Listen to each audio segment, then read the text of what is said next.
Hello दोस्तों, स्वागत है एक बार फिर से आप सभी का आपके अपने YouTube channel GK and GS Raju Prajapat पर। तो कैसे हैं दोस्तों आप सभी। उम्मीद करता हूं आप सभी मस्त होंगे, स्वस्थ होंगे, आप अपनी अपनी तैयारी में व्यस्त होंगे। देखो आज हम एक राजस्थान के इतिहास में नया टॉपिक शुरू करते हैं। वो हमारा टॉपिक रहने वाला है कि राजस्थान के प्रमुख स्वतंत्रता सेनानियों की आज हम बात करने वाले हैं कि स्वतंत्रता सेनानियों में स्वतंत्रता जब आंदोलन चला उसमें राजस्थान से कौन कौन से ऐसे व्यक्ति थे जिन्होंने इस आंदोलन में भाग लिया था। देखो सबसे पहले एक महानतम व्यक्ति है जिनका नाम है पंडित हीरालाल शास्त्री। क्या नाम है? पंडित हीरालाल शास्त्री। यदि मैं पंडित हीरालाल शास्त्री की बात करूं तो इनका जन्म कब हुआ था? तो इनका जन्म 1899 ईस्वी में, यानी कि 24 नवंबर 1899 ईस्वी में पंडित हीरालाल शास्त्री का क्या हुआ था? जन्म हुआ था। कहां पर हुआ था? तो आपके जोबनेर जयपुर में इनका जन्म हुआ था। यदि इसके बाद में मैं बात करना चाहूँ कि पंडित हीरालाल शास्त्री ने आपके निवाई टोंक में एक जगह पड़ती है जिसका नाम है वनस्थली। क्या जगह पड़ती है? वनस्थली में इन्होंने 1929 ईस्वी में एक जीवन कुटीर की क्या कर दी थी? स्थापना कर दी थी। अब देखो इन्होंने जीवन कुटीर की स्थापना कर दी, तो इस जीवन कुटीर का संचालन कौन करता था? तो इनकी पत्नी थी जिनका नाम था रत्ना शास्त्री। क्या नाम था? रत्ना शास्त्री। इनकी पत्नी रत्ना शास्त्री के द्वारा जीवन जो कुटीर की स्थापना की गई थी उसका संचालन किया जाता था। उसके बाद में इसका नाम जो है परिवर्तन किया गया और इसका बाद में नाम रखा गया था वनस्थली विद्यापीठ, जो कहाँ पर स्थित है? निवाई टोंक में स्थित है। ये आपको थोड़ा सा ध्यान रखना है। देखो हम बात करते हैं पंडित हीरालाल शास्त्री की। यदि मैं बात करूं इनके जन्म की तो पंडित हीरालाल शास्त्री का जन्म 24 नवंबर 1899 ईस्वी को हुआ था। कि इनका जन्म 24 नवंबर 1899 ईस्वी को जोबनेर जयपुर में हुआ था। कहां पर हुआ था? जोबनेर जयपुर में हीरालाल शास्त्री का जन्म हुआ था। इसके बाद देखो इनकी महत्वपूर्ण बात आती है कि इन्होंने 1929 ईस्वी में आपके वनस्थली एक जगह पड़ती है। क्या सी वनस्थली कहां पर है? निवाई टोंक में। वनस्थली नामक स्थान पर इन्होंने जीवन कुटीर की स्थापना की थी। किसकी स्थापना की थी? जीवन कुटीर की स्थापना। अब देखो अब ये जीवन कुटीर क्यों महत्वपूर्ण है कि जो वनस्थली नामक स्थान पर इन्होंने जीवन कुटीर की स्थापना की थी और ये जो जीवन कुटीर है इसका संचालन कौन करते थे? तो इनकी पत्नी थी। किसकी? हीरालाल शास्त्री की पत्नी थी जिनका नाम था रत्ना शास्त्री। क्या नाम था? रत्ना शास्त्री। रत्ना शास्त्री के द्वारा इस जीवन कुटीर की क्या किया जाता था? संचालन किया जाता था। ठीक है, थोड़ा सा आपको ध्यान रखना है। इसके बाद में यदि मैं बात करना चाहूं कि 1942 में थोड़ा सा इंपॉर्टेंट फैक्ट यह आता है कि इसकी स्थापना तो कब हुई है? इनकी जीवन कुटीर के नाम से इसकी स्थापना 1929 ईस्वी में हुई है, जबकि 1942 ईस्वी में जो जीवन कुटीर था इसका नाम परिवर्तन किया गया और इसका नाम रखा गया वनस्थली विद्यापीठ। वनस्थली विद्यापीठ कहां पर स्थित है? तो वनस्थली जो विद्यापीठ स्थित है वो है आपके निवाई टोंक में। कहां पर है? निवाई टोंक में। थोड़ा सा आपको ध्यान रखना है। यदि मैं बात करूं रत्ना शास्त्री की, किसकी बात करूं? जो इनकी पत्नी थी जिसका नाम था रत्ना शास्त्री। तो रत्ना शास्त्री के बारे में एक फैक्ट आता है राजस्थान के इतिहास में कि राजस्थान की प्रथम महिला जिनको पद्मश्री से सम्मानित किया गया था। कब सम्मानित किया गया था? तो इनको पद्मश्री से सम्मानित किया गया था 1955 ईस्वी में। कि रत्ना शास्त्री राजस्थान की प्रथम महिला है जिनको किससे सम्मानित किया गया था?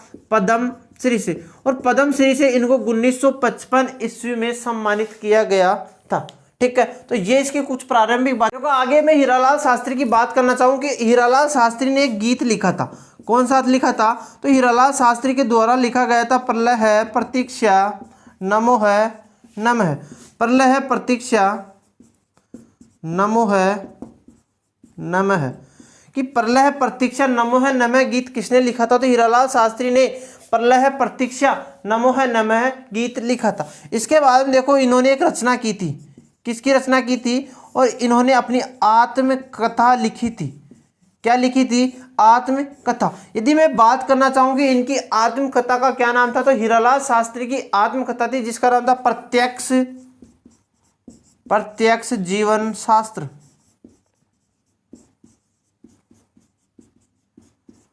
ठीक है, थोड़ा सा ध्यान रखना है कि हीरालाल शास्त्री की रचना का क्या नाम था, आत्मकथा, जिसको हम बोल सकते हैं। तो प्रत्यक्ष जीवन शास्त्र इनकी क्या थी, आत्मकथा थी। यदि मैं बात करूं कि हीरालाल शास्त्री के समय का एक समझौता आता है 1942 का।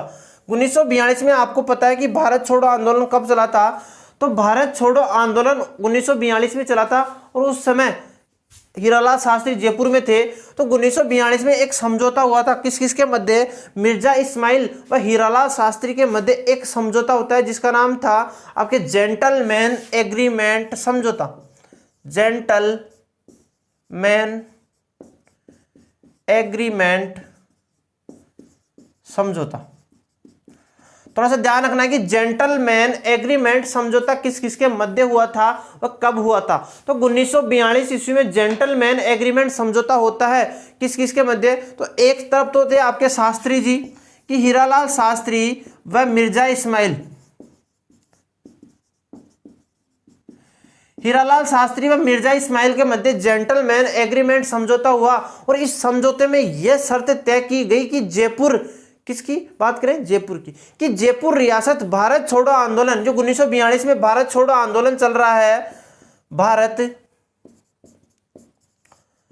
छोड़ो आंदोलन, कि 1942 में जो भारत छोड़ो आंदोलन चल रहा है, उस आंदोलन में इस समझौते के तहत जयपुर रियासत क्या नहीं लेगी, भाग नहीं लेगी।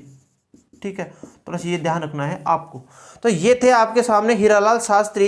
हीरालाल शास्त्री ने जेंटलमैन एग्रीमेंट समझौता किया था, मिर्जा इस्माइल व हीरालाल शास्त्री के मध्य जेंटलमैन एग्रीमेंट समझौता हुआ था, और इसमें यह शर्त तय की गई थी कि जयपुर रियासत भारत छोड़ो आंदोलन में भाग नहीं लेगी। किसके तहत, इस जेंटलमैन एग्रीमेंट समझौते के तहत। ठीक है, तो ये थे आपके सामने हीरालाल शास्त्री, इनको एक बार आप नोट कर लीजिए। अब हम आगे चलते हैं। ठीक है, देखो आगे चलते हैं। हीरालाल शास्त्री के बाद में एक महत्वपूर्ण व्यक्ति आते हैं जिन्होंने जयपुर में जनजागृति का कार्य किया था।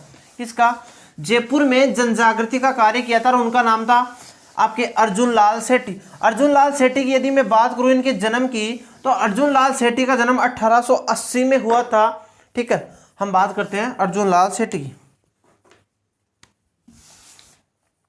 देखो दूसरे नंबर पर हमारे एक सेनानी आते हैं, स्वतंत्रता सेनानी, जिनका नाम है अर्जुन लाल सेठी।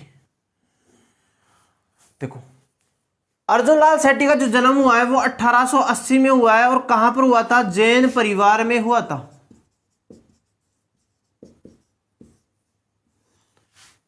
थोड़ा सा ये ध्यान रखना है, एक बार पूछा गया था कि अर्जुन लाल सेठी किस परिवार से थे, तो अर्जुन लाल जो सेठी थे वो आपके जैन परिवार से थे। तो अर्जुन लाल सेठी महत्वपूर्ण व्यक्ति है कि इन्होंने जयपुर में जनजागृति का कार्य किया था। यदि आपसे डायरेक्ट क्वेश्चन पूछ ले कि जयपुर में जनजागृति का कार्य किसने किया था, तो जयपुर में जो जनजागृति का कार्य किया था वो महत्वपूर्ण रूप से अर्जुन लाल सेठी ने किया था। किस प्रकार से किया था वो भी हम जानते हैं कि जयपुर में जनजागृति का कार्य, जब हमने प्रजामंडल आंदोलन पढ़ा था उस समय हमने, जब जयपुर का भाग पढ़ा था उस समय हमने ये पढ़ा था कि अर्जुन लाल सेठी ने जयपुर में जनजागृति का कार्य किया था, पढ़ा था। इसके बाद देखो जयपुर में जन जागृति का कार्य, कि जयपुर में जनजागृति का कार्य इन्होंने कर दिया। इसके बाद में देखो इनके उपनाम आते हैं, महत्वपूर्ण बात है उपनाम। क्या आते हैं, उपनाम, कि अर्जुन लाल सेठी को कहते हैं राजस्थान का दधीची। किसको कहा गया है, तो राजस्थान का दधीची आपके अर्जुन लाल सेठी को कहा गया है। साथ में हिंदू मुस्लिम समन्वय क्रांतिकारी किसको कहा गया है, तो हिंदू मुस्लिम समन्वय क्रांतिकारी आपके अर्जुन लाल सेठी को कहा गया है। क्यों कहा गया है, क्योंकि यह, एक बार हम बात करते हैं कि इनको राजस्थान का, पहला तो हम बात करते हैं कि इनको राजस्थान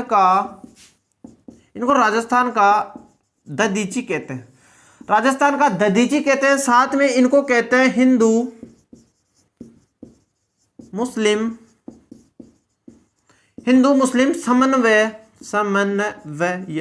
समन्वय क्रांतिकारी। इनको हिंदू मुस्लिम समन्वय क्रांतिकारी कहते हैं। साथ में इसी को दूसरा नाम बोल सकते हैं कि सांप्रदायिक समन्वय क्रांतिकारी। अब देखो, इनको राजस्थान का ददीची बोलते हैं, साथ में इनको बोलते हैं हिंदू मुस्लिम समन्वय क्रांतिकारी। तो इनको हिंदू मुस्लिम समन्वय क्रांतिकारी क्यों बोलते हैं? क्योंकि एक बार ऐसा उल्लेख आता है कि ये कहां पर रहते थे, जयपुर में रहते थे। जयपुर में इनके द्वारा जनजागृति का कार्य किया गया था।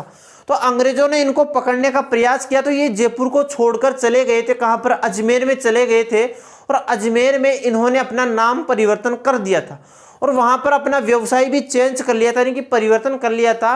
और हिंदू मुस्लिम बच्चों को क्या देने लग गए थे? शिक्षा देने लग गए थे। उसके बाद में देखो, इन्होंने अपना नाम क्या रखा था? तो अजमेर में जाने के बाद इन्होंने अपना नाम रखा था करीम खां। क्या रखा था? करीम खां इन्होंने नाम रखा, और वहीं पर अजमेर में इनकी मृत्यु हो गई। लोगों ने इनको मुस्लिम समझकर दफना दिया था, जबकि ये वास्तव में थे क्या? हिंदू थे। इस कारण इनको हिंदू मुस्लिम समन्वय क्रांतिकारी कहा जाता है। थोड़ा सा ध्यान रह जाएगा। अब देखो, इन्होंने एक बहुत ही महत्वपूर्ण कार्य किया। क्या कार्य किया? कि इन्होंने एक संस्था की स्थापना की जिसका नाम था जैन शिक्षा सोसाइटी।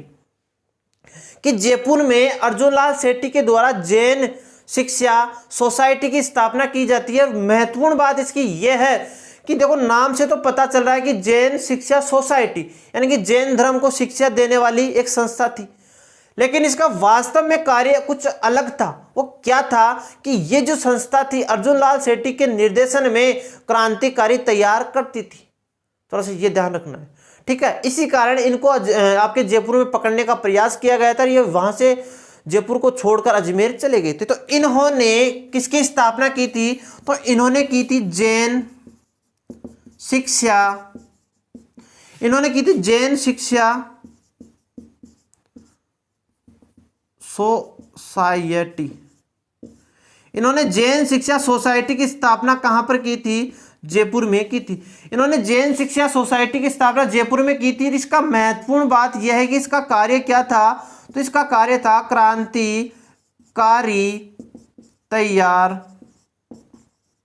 करना। इसका कार्य क्या था? क्रांतिकारी तैयार करना। अब देखो, अर्जुनलाल सेठी उस समय में इन्होंने क्या कर ली थी? बीए कर ली थी। उस समय में इन्होंने कर ली बीए। जैसे इन्होंने बीए की, इनके पास में चोमू के जिलाधीश का पद आ गया। कि अंग्रेज जो थे, अंग्रेजों के द्वारा अर्जुनलाल सेठी को चोमू का जिलाधीश का क्या दिया गया? पद दिया गया। चोमू का जिलाधीश। कि चोमू का जिलाधीश के पद का किसके पास में ऑफर आया? तो जयपुर के अर्जुनलाल सेठी के पास में चोमू के जिलाधीश का पद का ऑफर आया। लेकिन इस पद को इसने ठुकरा दिया। इस पद को इन्होंने ठुकरा दिया और यह कहते हुए ठुकराया कि यदि अर्जुनलाल सेठी यानी कि मैं अंग्रेजों की नौकरी करूंगा तो भारत से अंग्रेजों को बाहर कौन निकालेगा। ये बात थोड़ी सी ध्यान रखनी है कि किसने कहा था कि यदि मैं अर्जुनलाल सेठी यदि नौकरी करूंगा तो अंग्रेजों को भारत से बाहर कौन निकालेगा। तो चोमू के जिलाधीश के पद को ठुकराते हुए अर्जुनलाल सेठी ने यह बात कही थी। थोड़ा सा ये आपको ध्यान रखना है। देखो, इसके बाद में आगे हम चलते हैं कि उस समय एक घटना होती है जिसका नाम है 1925 में। 1925 में उस समय भारत लेवल पर एक घटना हुई थी और उस घटना का नाम था काकोरी ट्रेन डकैती। काकोरी ट्रेन डकैती। बड़ी फिल्मी स्टाइल के साथ में कुछ लोगों के द्वारा इस काकोरी ट्रेन डकैती में काकोरी नामक स्थान पर एक ट्रेन को लूटा गया और उसमें से कुछ व्यक्ति भागे, कुछ व्यक्तियों को गिरफ्तार किया गया। उसमें से एक व्यक्ति महत्वपूर्ण है जिसका नाम है आसफाक उल्ला खां। आसफाक उल्ला खां वहां से भागता है। तो ध्यान रखना है कि काकोरी ट्रेन डकैती 1925 से भागे हुए आसफाक उल्ला खां को राजस्थान में शरण किसने दी थी? तो अर्जुनलाल सेठी ने दी थी। थोड़ा सा आपको ध्यान रखना है कि काकोरी ट्रेन डकैती से आसफाक उल्ला खां कि आसफाक उल्ला खां, काकोरी ट्रेन डकैती से भागे हुए आसफाक उल्ला खां को राजस्थान में शरण किसने दी थी? तो राजस्थान में शरण दी थी आपके अर्जुनलाल सेठी ने। किसने दी थी? अर्जुनलाल सेठी ने दी थी। इसके बाद देखो आगे हम बात करते हैं इनकी कुछ रचनाएं हैं। किसकी? अर्जुन लाल सेठी की 2-3 रचनाएं हैं। आगे हम देख लेते हैं कि अर्जुन लाल सेठी की रचना कौन सी है। तो इनकी पहली रचना आती है जिसका नाम है मदन पराजय। क्या नाम है इनकी? मदन पराजय। मदन पराजय। साथ में इनकी है पार्श्व यज्ञ। क्या नाम है? पार्श्व यज्ञ। तीसरी रचना है इनकी शूद्र मुक्ति। क्या नाम है? शूद्र मुक्ति। ये तीनों की तीनों रचना एज इट इज आपकी अंगुलियों पर होनी चाहिए कि अर्जुन लाल सेठी की कौन कौन सी रचना है। तो अर्जुन लाल सेठी की 3 रचना है जिनमें है मदन पराजय, पार्श्व यज्ञ और शूद्र मुक्ति। मदन पराजय, पार्श्व यज्ञ, शूद्र मुक्ति, तीनों की तीनों ही पूछी जा चुकी है कि मदन पराजय, पार्श्व यज्ञ, शूद्र मुक्ति। मदन पराजय, पार्श्व यज्ञ, शूद्र मुक्ति। इसके बाद में देखो इनकी लास्ट बात आती है कि जब इनकी मृत्यु हुई, इनकी मृत्यु कहां पर हुई थी? तो इनकी मृत्यु मैं अभी बता चुका हूं कि इनकी मृत्यु होती है आपके अजमेर में। अर्जुन लाल सेठी की मृत्यु अजमेर में हुई। तो जब इनकी मृत्यु हुई तो एक व्यक्ति थे, उन्होंने एक कमेंट कहा था और उस कमेंट का उस व्यक्ति का नाम है सुंदर लाल बहुगुणा। सुंदर लाल बहुगुणा। देखो इस व्यक्ति का नाम आपको लाल है, याद करना ही करना पड़ेगा। जब अर्जुन लाल सेठी की मृत्यु आपके अजमेर में हुई उस समय सुंदर लाल बहुगुणा ने एक बहुत अच्छा कमेंट कहा था कि सेठी जी अपने दीपक की ज्योत से पूरे हिंदुस्तान को जगमगा दिए, लेकिन आज स्वयं क्या हो गए? बुझ गए।